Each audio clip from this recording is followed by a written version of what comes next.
Olá, meus queridos, Deus abençoe todos nós. Estou aqui gravando mais um vídeo. Dessa vez nós vamos responder aos ataques de um pastor adventista muito conhecido no Brasil todo, né? Até mundialmente esse cara é conhecido. E ele costuma muito gravar vídeos atacando a fé católica. Lógico que eles não dizem que isso é um ataque à fé católica, né?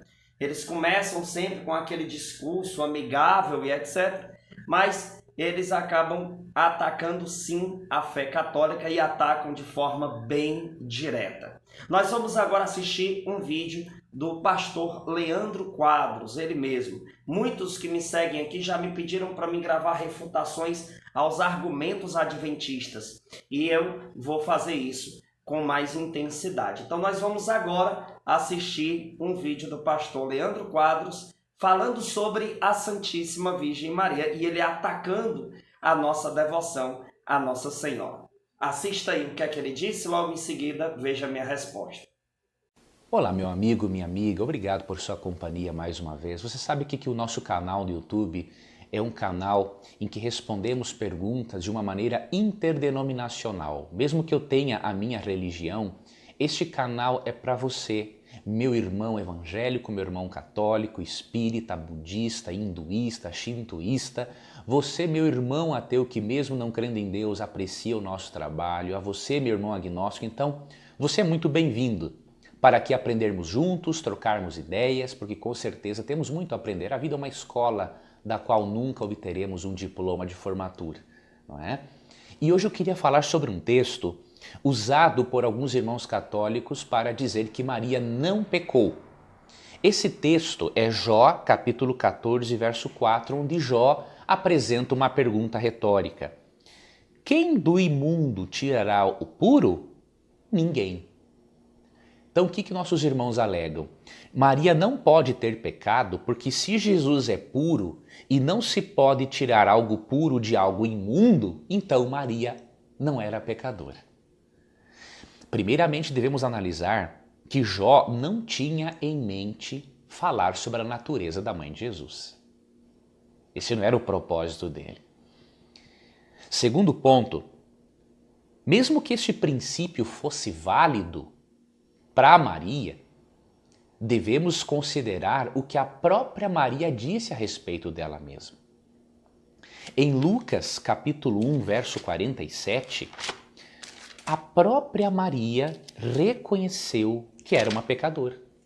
Isso aqui é importante, esse texto, para você perceber que a mãe de Jesus era uma pessoa humilde e que sentia a necessidade de Deus na sua vida.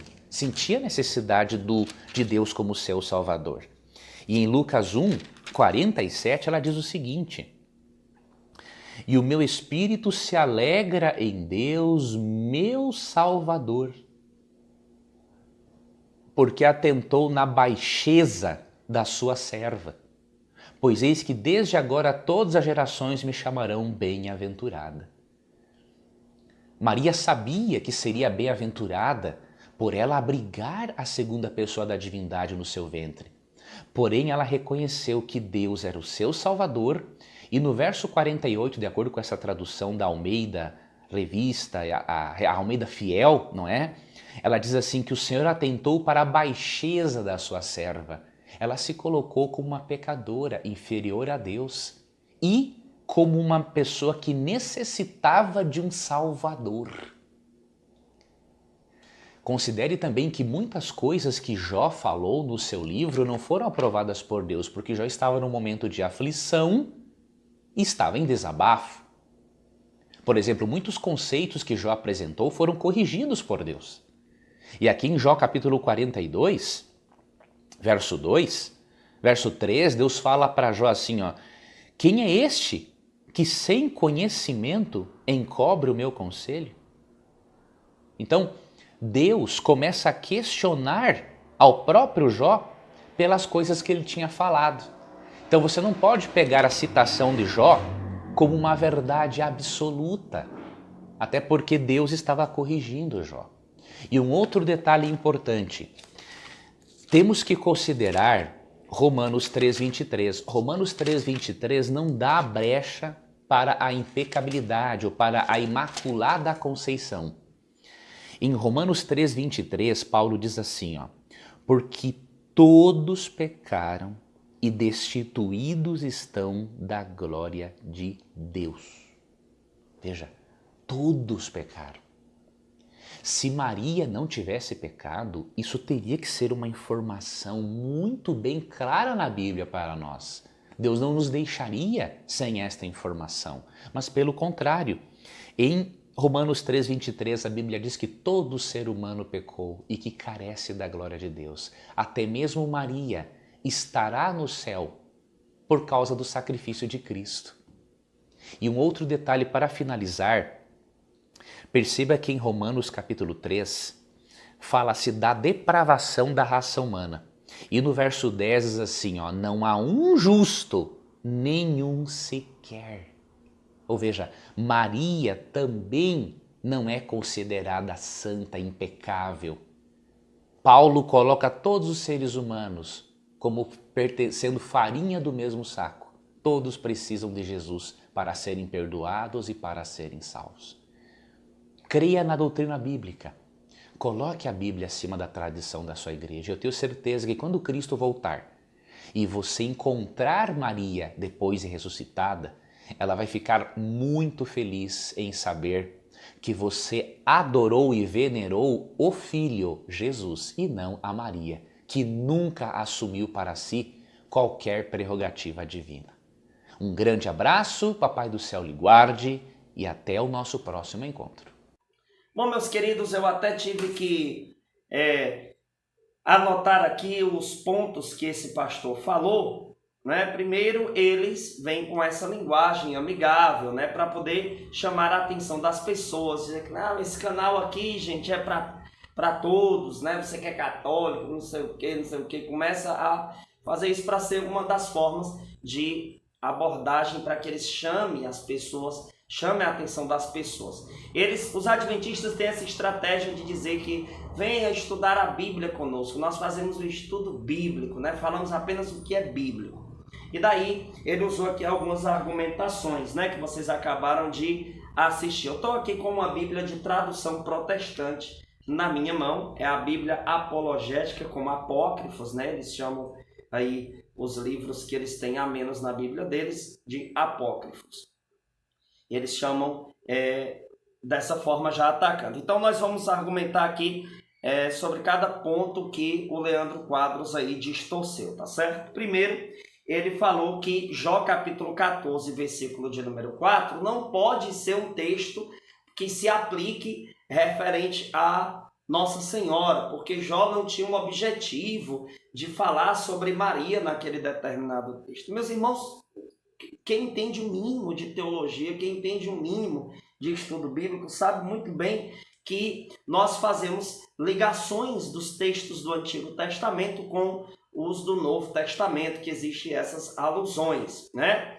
Mas o que acontece? O adventista ele diz isso, não, vocês não podem utilizar esse texto, né? Veja que o texto ele é bem claro, gente. Depois ele até diz que em outro texto de Jó, Deus repreende Jó pelas coisas que Jó disse. Ora, mas Deus repreende Jó, mas não é de tudo que ele disse.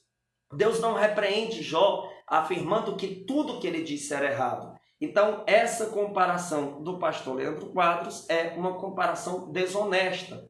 Até porque os adventistas, o adventista do sétimo dia, ele tem muito disso. Eles pegam diversos textos do Antigo Testamento, misturam com os textos do Novo Testamento, com diversas distorções, e eles vão muito mais além do que está escrito, porque eles interpretam os textos e eles, do jeito deles, e eles vão além do que está escrito, porque a partir do momento que eles dão essas interpretações demais, eles já estão aí se contradizendo, porque eles dizem que só acreditam no que está escrito ao pé da letra. Aí eles pegam textos bíblicos, lançam a interpretação em cima, certo?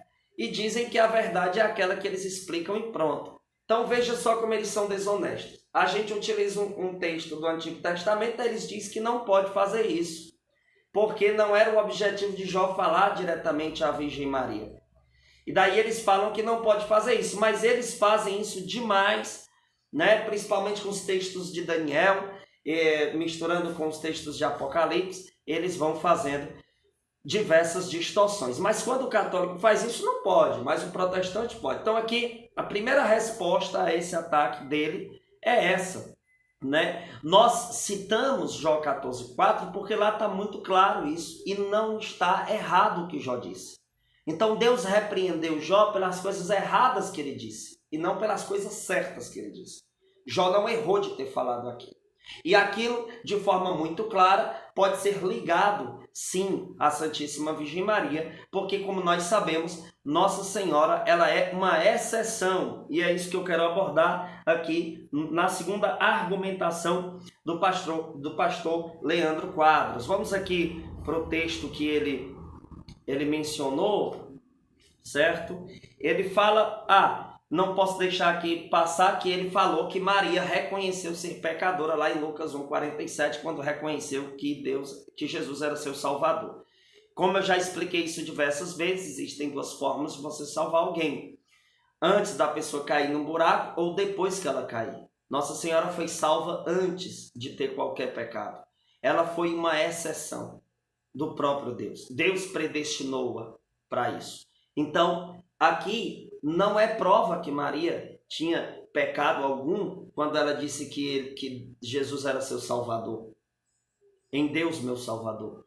Porque nós sabemos muito bem que lá em Judas 1,24 diz que Deus é poderoso para nos preservar antes de toda queda. Então ele preservou Maria antes de toda queda. E eu estou mostrando isso para você, protestante. Na Bíblia, está lá em Judas 1,24. Leia a sua Bíblia, né? Já que vocês dizem tanto que lê Bíblia. Então essa de Lucas 1,47 já está refutada também. A gente já refutou aqui. Jó 14,4, acabei de dar a resposta também. Vamos então para o próximo argumento dele nesse vídeo. Romanos capítulo 3, versículo 23, né? Romanos 3, 23, que vai dizer assim. Vamos aqui na Bíblia de tradução protestante. Porque todos pecaram e destituídos estão da glória de Deus. E daí os protestantes, eles vêm com esse texto, né? Dizendo, todos pecaram, então Maria também foi pecadora, né? Maria também foi pecadora. Ora, a Bíblia também diz em Hebreus 9, 27, que todo homem há de morrer uma única vez, e logo em seguida vem o juízo. E Lázaro morreu mais de uma vez. Por exemplo, Jesus ressuscitou Lázaro, e ele morreu mais de uma vez. Então quer dizer que a Bíblia é contraditória? Não. Existem exceções em leis gerais. A lei geral é que todo homem morra uma única vez. Mas aconteceu de existirem exceções que teve pessoas que morreram mais de uma vez. A prova disso é Lázaro. Então, se lá em Hebreus 9, 27 diz que há de morrer só uma única vez, e teve exceções, nós podemos pegar esse Romanos 3, 23 e entender que Maria Santíssima foi uma exceção. Todos pecaram, estão destituídos da glória de Deus, mas Maria Santíssima foi uma exceção. Ora, entender isso é muito simples. Basta fazer esse comparativo com Hebreus 9, 27. Lá diz que todos morrem uma única vez e teve gente que morreu mais de uma vez. Então, teve pessoas que foram uma exceção. Então, Maria Santíssima foi uma exceção, tá? Aí ele pega e, de forma muito desonesta, ele utiliza o versículo 10 para falar assim, não tem nenhum justo. Então, se lá está dizendo que não tem nenhum justo, então Maria não é justa. Maria não é justa, ela não é imaculada. E se ela não é justa, ela é pecadora. Interessante isso, que é de uma distorção tão grande que, quando você escuta os protestantes, você começa a estranhar algumas coisas na Bíblia e achar até que a Bíblia é contraditória. Porque eles distorcem tanto a Sagrada Escritura que eles acabam transmitindo para as pessoas uma visão contraditória da Sagrada Escritura. Ele usou aqui Romanos capítulo de número 3, versículo 10, que diz: como está escrito, não há um justo, nenhum sequer. Ele diz que não há nenhum justo. Mas aí eu queria aqui dar uma resposta para esse argumento dele. Primeiro, que esse texto que fala que não há nenhum justo, é referente aos perseguidores dos justos. Não há nenhum perseguidor dos justos que seja justo. Veja só, esse texto é dentro dessa realidade. Sabe por quê? Porque a Sagrada Escritura, ela não é contraditória, pastor. Vamos aqui para Mateus 5, certo? Vou pegar aqui na Bíblia de Tradução Protestante, Mateus capítulo de número 5. Vamos aqui. Versículo 45. Vamos para cá. Mateus 5, versículo 45, que diz assim, Bíblia de Tradução Protestante. Para que sejais filho do vosso Pai que está nos céus, porque faz que o sol se levante sobre os maus e bons, e a chuva desça sobre justos e injustos. Veja, se você for pela cabeça desse pastor, você começa a pensar que a Bíblia é contraditória. Como é que num canto diz que não há nenhum justo, e em outro canto diz que Deus faz nascer o sol sobre os justos e sobre os injustos? E agora, pastor? Olha só, vamos lá, tem mais. Mateus 10, 41. Mateus 10, 41. Vamos lá. Diz assim, quem recebe um profeta na qualidade de profeta, receberá galardão de profeta. E quem recebe um justo na qualidade de justo, receberá galardão de justo. Aqui está dizendo que se você receber um justo, você recebe uma recompensa, um galardão de justo. Como é que não há nenhum justo e aqui está dizendo que você pode receber um justo? E agora, pastor? Vamos lá, tem mais. Mateus 13, 17. Mateus 13, 17 diz, porque em verdade vos digo que muitos profetas e justos desejaram ver o que vós vedes, e não o viram, e ouvir o que vós ouves, e não ouviram. Veja, porque em verdade vos digo que muitos profetas e justos, mas não há nenhum justo. Como é que na Bíblia diz num momento que não há nenhum justo, e em outros momentos que há justo? Hein, pastor? Tá vendo como é perigoso você escutar protestante? Que eles transmitem, através das distorções deles, eles fazem até muita gente pensar que a Bíblia é contraditória. Ora, o que lá em Romanos 3,10 está dizendo, que não há nenhum justo, é referente àqueles que perseguem os justos. Presta atenção. A gente leu aqui Mateus 13, 17, né? Vamos para Mateus 13, 43. Mais um texto. Eu podia citar vários aqui. Mais um texto. Então os justos resplandecerão como o sol no reino de seu Pai. Quem tem ouvidos para ouvir, ouça. Mais um texto, né? E até na Bíblia mesmo diz que a oração do justo, né, tem muito poder, muita força, não é verdade? Então existem diversos textos que eu poderia dizer aqui, né? Vai ter até alguém aí comentando aí no vídeo, né? Texto tal e tal. Eu sei que existem vários outros, gente, porque se eu fosse falar aqui de todos os textos que falam dos justos, eu ia passar a noite inteira aqui. Então, assim, o texto de Romanos 3,10 é referente aos perseguidores, aqueles que perseguem os justos. Aí realmente não há nenhum justo entre os perseguidores. Entenderam? Aí ele usa isso para tentar atacar a devoção à Nossa Senhora. Se a Bíblia Sagrada diz que os profetas do Antigo Testamento eram justos, imagine aquela que o Verbo se fez carne e habitou entre nós. Se fez carne no ventre dela. Se aqueles que eram portadores da palavra, de dizer coisas divinas, imagine aquela que o Verbo se fez carne nela e habitou entre nós. Imagine aquela que lá em Filipenses 2, a partir do verso 5, vai dizer que o Senhor se fez escravo, assumiu a condição de escravo nela. Imagine só, se quem pregou era visto como justo, Imagine aquela que é mãe do Salvador, mãe do Senhor. E Maria é mãe do Senhor. É mãe do Senhor. Está aqui mesmo, Bíblia de tradução protestante, gente. Eu estou aqui em mãos, não é? Porque podem eles dizer, não, isso é distorção da Bíblia católica, etc e tal. Não. Veja só aqui. Lucas 1:43. Bíblia de tradução protestante, né? Ó, e de onde me provém isto a mim, que venha visitar a mãe do meu Senhor. Ou seja, a mãe de Deus, porque o Senhor é Deus. O judeu falava palavra Adonai direcionada a Deus. Então Maria é mãe de Deus, né? Então veja a honra que ela merece. Ela é mãe do Senhor. Agora esse texto de Romanos 3:10 que ele utilizou, ele se une ao Salmo de número 5, do versículo 10 ao versículo 12, né? Ele está falando que não há nenhum justo, mas aquele texto, ele é referente, como eu disse aqui várias vezes, a gente tem que desenhar, né? É referente aos perseguidores dos justos.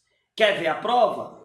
Salmo número 5, versículo 10 ao 12, tradução de Bíblia protestante. Olha só. Declara os culpados, ó Deus, caiam por seus próprios conselhos, lança-os fora por causa da multidão de suas transgressões, pois se revoltaram contra ti. Aqui o Salmo falando dos rebeldes, daqueles que se revoltam contra Deus e contra os justos. Olha só, versículo 11. Mas alegrem-se todos os que confiam em ti, exultem eternamente, porquanto tu os defendes, e em ti se gloriem os que amam teu nome. Versículo 12. Pois tu, Senhor, abençoará o justo, circundá-los-ás da tua benevolência como de um escudo. Veja, aqui está falando que Deus abençoa e protege os justos. Então aqui está a minha refutação ao pastor adventista do sétimo dia. Então, esses seus argumentos são fraquíssimos. E eu acabei de refutar parte por parte. Sem falar, meus irmãos, que na Bíblia de tradução protestante, deixa eu ler aqui nela, tá? Deixa eu ler aqui nela. Vamos aqui. Deixa eu pegar um textozinho aqui, que é ótimo para que a gente possa refutar os protestantes. Gente, é triste presenciar esse esforço de distorção protestante, né? É triste. Aqui na Bíblia de tradução protestante, vou pegar aqui o texto de 2 Pedro, capítulo 1, do versículo 20 ao 21, diz assim: sabendo primeiramente isto, que nenhuma profecia da Escritura é de particular interpretação. Porque a profecia nunca foi produzida por vontade de homem algum, mas os homens santos de Deus falaram inspirados pelo Espírito Santo. Veja, nenhum texto bíblico é de interpretação pessoal. Aí vão dizer, pois o católico não devia pegar isso para si. Ora, mas nós não somos pessoas que interpretam a Bíblia do jeito que quer. Nós confiamos na igreja, que é coluna e sustentáculo da verdade. A igreja que nos ensina. E a igreja nos confirma claramente que Maria é santa, sim. Agora, os protestantes não querem assumir isso porque são rebeldes e deixaram a verdade para se atirar às fábulas.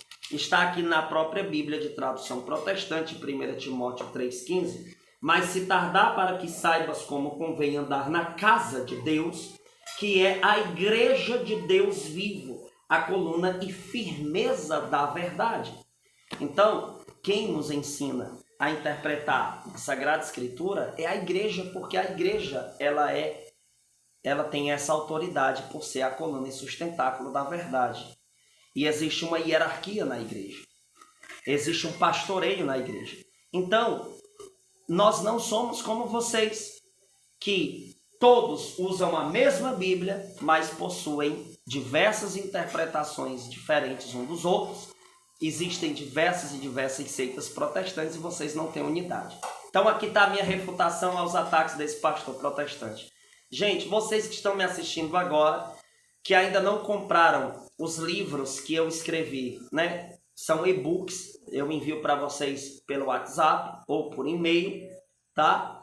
Vocês que ainda não compraram, eu tenho 2 e-books que eu escrevi respondendo aos ataques protestantes, inclusive eles estão até aqui perto, deixa eu envio para vocês e vocês imprimem em casa. Olha só aqui, tem esses 2 aqui, que é o Verdade Inabalável volume 1 e o Verdade Inabalável volume 2, né? Cada um deles tem diversas respostas aos ataques protestantes, né? O primeiro e-book que eu escrevi, ele possui 16 respostas a ataques protestantes, e o segundo e-book que eu escrevi, certo? Ele tem 21 respostas aos ataques protestantes. Então, é um conteúdo muito rico e uma das formas de você ajudar a nossa missão. Cada um custa R$15.